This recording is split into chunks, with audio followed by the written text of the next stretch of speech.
Hey, I'm Brandi Fullwood, and this is Seattle Eats. It's a podcast about the Seattle food scene and the best things to eat in it. It's July, it's hot, and we are reaching for something so cold. But thankfully, there's way more on the menu than ice cream. Imagine it, a mountain of shaved or crushed ice decorated with tart stone fruit drizzled with lightly sweet syrup and a dollop of cream on top. Seattle has versions of these kinds of cold treats from all over the world. South Korea has its bingsu, Japan has kakigori, Hawaii has shave ice. When it's a hot day, we can take some cues from these other places. And I like all of these and went around and found the best. Seattle Met food writer Naomi Tomky has been getting the scoop on the best cold treats around town, the ones you're going to want to try this summer. Let's get into it.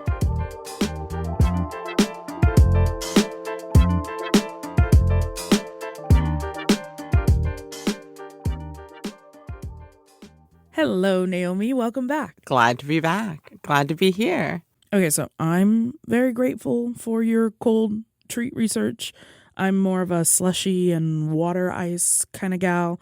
I feel like you did this research for me, did you? Sure. Anything for you. No, I'm kidding. Well, all right, let's jump into the treats that you have dug into. What's the first item on your list? Where do we get it and how much does it cost? So Mike's Shave Ice is a Hawaiian-style shave ice trailer that pops up all over the city. It has some regular appearances at markets in the summer, but its schedule is all over the place. It is almost every week has at least one or two, so you just kind of got to check their Instagram and see where they're going to be. And unlike Tomo, Mike's is a pretty traditional Hawaiian-style shave ice. But what I will say, out of everywhere that I tried, this was the one that had the top skill in ice shaving. Yeah, what does that mean? So there is an art to shaving ice. And even if you don't realize it when you're eating it, you will enjoy a well-shaved stack of ice more because there is specific thicknesses of each piece of ice and how it's packed as it is shaved that make a difference. And when you apply syrup and how, because you want the syrup to penetrate all of the ice, but you don't want to end up with like a bowl of syrup at the bottom. Mm-hmm. They just do a really good job at the exact size of ice shavings and when and how they pack it down. And you end up with the syrups all the way through without overwhelming them at the end or feeling like there's not enough at any point. Yeah. So I've only ever been like skiing twice. I have to imagine that shave ice texture is supposed to be like the first fall of snow. It all comes back to snow. And it looks dense from the outside, but you could fall through. I actually disagree a little bit because you need it to be thick enough to packed enough to stand up. Because if you had super loose like powder snow that first fall, the syrup would basically melt it. Even though the syrup is somewhat chilled when applied, it's enough warmer that if you have separated tiny small pieces of ice, then that is going to melt on contact and you'll end up and you'll see it in a less well packed shave ice that it will like melt holes in it. Okay. And a good shave ice, they will actually poke a few holes before they hand it over to let that syrup get down inside. All right. Well, love that. Maybe I'll go skiing again and find out which one's better. So what's going into those little pockets? What are the syrups and toppings that get into it? What's known as a traditional shave ice? And folks should know it's shave, not shaved with a D. It's very important for Hawaii that we put that in there. The category of ices, including all countries and states, is ice that has been shaved. But in Hawaii, we are talking about shave ice. So Mike's has kind of all of the classic Hawaiian flavors. They have a blue vanilla, a pineapple, coconut. They also have strawberry and Malona. And then they have the classic Hawaiian toppings, including lihingmui, which is a sour salted plum powder. Mm-hmm. Looks like little red dots all over it. They have what's called a snow cap, which is the addition of condensed milk on top. You can order ice cream, vanilla, or ube. And they have haupia, which is like a coconut cream, and mochi. And that is a very overwhelming list of toppings to pick out for yourself. So I personally like to go to their specialty menu where they have all of these sorted into little combinations for you. Yeah, what flavors stand out to you as special from Mike's Shave Ice? I went with the calamansi mango sago shave ice, which has calamansi, which are like a little tiny citrus, a little bit sour, which was great with the mango. And that one came with haupia, so the coconut cream on top, and sago, which is tapioca pearls, and a little bit of toasted coconut for some extra texture. It was very fun to eat. It was a lot of textures that all kind of went. I mean, it felt very tropical. You felt like it felt like it transported me a little bit to a summer day because it was very tropical and sunny feeling. I know that temperatures change the experience of really good flavors. What's like, as you're digging through all these things, what's that been like for you? So you actually taste less when something is cold, which is why I think that shave ice is a really fun way to go because you can do really strong flavors that maybe a warm dish, they would be a little bit more subtle. It's why you get a lot of passion fruit and calamansi and that sort of thing in Hawaiian shave ice. And I do think that it gives you a chance to try flavors that are a little more sour or tart than you might normally prefer. Mm-hmm. I think that there is a lot of very sweet syrups that go onto shave ices, again, because the cold tempers that. And so it's a great excuse to just pour sugar all over everything. Yeah. No, it's nice. I think like all of the cold dishes on your list, like you're saying, the sour, the bright, those are the kinds of flavors that get boosted in cold form, which maybe makes them less saccharine than ice cream.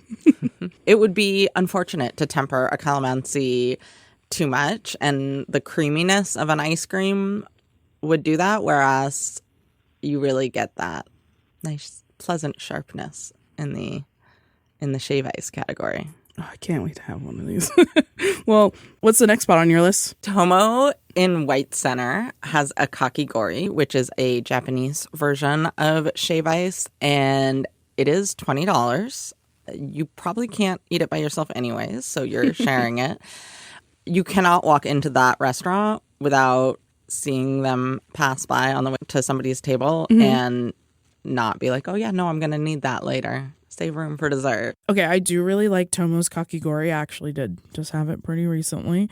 It's non-traditional, though, not a bad thing. Traditionally, the flavors are subtle, maybe a light fruit, some adzuki beans, and it's like the texture of fresh fallen snow. How do you think Tomo differs from the norm? You called this like Mad Libs for Japanese shave ice. I will say that kakigori is not one that I was super familiar with before doing research for this list, and I just love their creativity. There's like seaweed on one and miso caramel on another. One of them has like an inch thick meringue on it.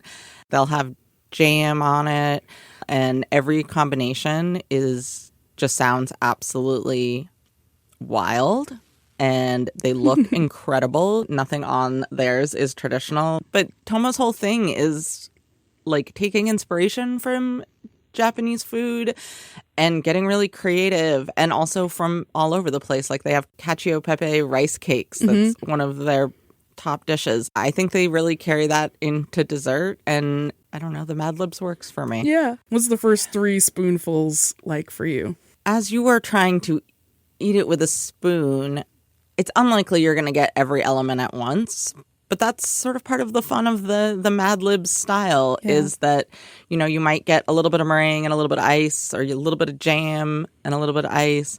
It's like a ball in a bowl, and it has fillings inside of that, and then it has syrup over it. The syrup goes all the way through, so the ice is always going to have some flavor. I have had the Cara orange and coconut pandan, and I've had apple and peach with seaweed meringue. And I'm all for flavor experimentation, but I can imagine people have not had all of those things together. What's that like? It takes a little getting used to, but it's also served in like this tiny bowl in this giant stack, and the whole thing is not familiar. This is not for the nostalgic people. It's not a place to go on like a first date with someone that you're not super comfortable with. Unless the Hinge profile is like, I love experimental kakigori. But it is a great place to go and just be like a little bit silly. You also mentioned that it's striking, intimidating, kind of awkward. Are those good things for you? I mean, I'm okay with this. Shave ice can be very awkward to eat as you stack on toppings. And there were a couple of places. Tomo is one of them, and Koche Valley in Capitol Hill was another, where it was awkward to eat. Like, there was no way to do it to get the toppings and the ice without things spilling and ice melting places. And I think you just have to accept that when you're serving a dessert like that and know that you will be making a bit of a mess. But I don't know. Think about all the ice cream dripping down the front of your shirt as a kid. Like, it's okay to have a messy dessert. See, and this is why I don't like ice cream in the middle of the summer, because it's dripping all down my arms and I feel like human hot milk. Let's get into your next one, which is in Highline, which I feel like I've not gotten any recommendations about any food groups in that neighborhood. Well, let me help you out with that. So, La Garrafita Antojitos, the name means like a snack shop. It's mostly dessert. It's a super cute little store. It's sort of by Burien. They're just there making homemade ice creams and all kinds of mingonadas. My favorite of what they do is called a raspado. And the ice in a raspado is much thicker than what we think of in a shave ice. But that creates a lot more little nooks and crannies for the syrup to go down into. And they do all sorts of flavors. I really enjoyed the passion fruit, again, with the slightly tart flavors working well. And they will do condensed milk on top or ice cream. You get that crunchiness of a frozen piece of fruit, but also the flavors are magnified because it's a syrup. So they're doing everything themselves and doing it really well. Yeah. I mean, you have a lot of really great, fun images in this write-up. This one, I know this is refreshing. How did you come across La Garrafita? It's tucked by 509. The reason I know that this one exists is because it is next door to Semitas Poblanas, which is a Mexican sandwich shop that I absolutely love. I love Semitas. They're kind of like a torta sibling. I have been going to the sandwich shop for years and years and years. I would look at La Garrafita and be like, oh, that looks really good, but I just ate a giant sandwich.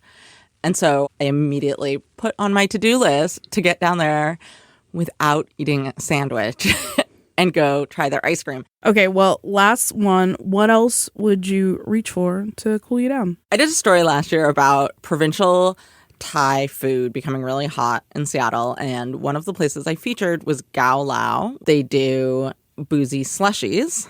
I had the boozy version, and it was so good that I came back when I was doing this list, came back around to get the non-boozy version of it. And that was the chrysanthemum slushie. We talked about how strong flavors work well in Icy's chrysanthemum. Not the strongest flavor. Yeah. It still somehow works. I guess maybe because it's more of a slushie than a shave ice, so you can kind of add in a lot of flavor. It is kind of herbal, but like really deep and complex in a way that, like, when you think of herbal, you think of sort of like light and green, and that is not this at all. It has like the deep complexity that normally comes with nuttiness, but then it's not nutty. It's one of my favorite flavors, and it's still really hard to explain, but just really, really good. I'm really grateful to be on the other side of not having to explain what chrysanthemum tastes like because I've had this as a tea.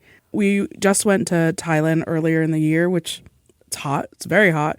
And chrysanthemum was always like one of the welcome drinks, always the thing that people were buying in 7-Eleven because it's the cool down drink. I appreciate that you have to explain what it tastes like. Easier to explain is that they also have a Thai tea slushie, which like Thai tea is another classic cool down in Thailand beverage. Super sweet, super creamy, sometimes bright orange, but it's got all of that creaminess and then it just goes right into that slushy flavor. Mega sweet, so you just have more energy. What do you think the slushy texture element adds to it? Because you could have these things as drinks with a little ice. Unless you're following like Chinese medicine, then there's no ice. Yeah.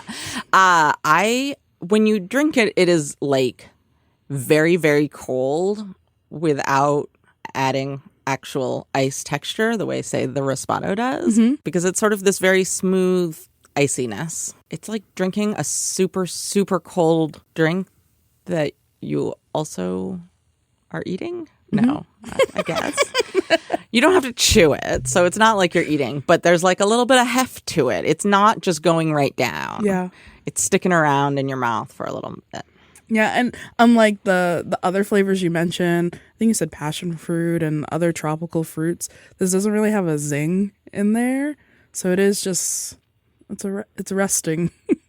Well, there are clearly so many things more than ice cream on the menus in Seattle. We've got kakigori, we've got shave ice, we've got raspados, we got slushies, and you didn't even mention frappuccinos, so I think we're in good hands here. I'm never mentioning frappuccinos. Well, Naomi Tomky is a food writer for the Seattle Met. If you can believe it, and you should, she has even more cool treats to try around the city. You can find a link with the rest of the lineup in the description of this episode. Seattle Eats is hosted by me, Brandi Fullwood, and you can get in touch with me at seattleeats@kuow.org. The show is produced by me and edited by Jim Gates. This episode, though, had production assistance from Alec Cowan. Thanks, Alec. Seattle Eats is a proud member of the NPR network. You can find more and support the show at kuow.org/eats. And all of this information is in the description of the show. Talk soon.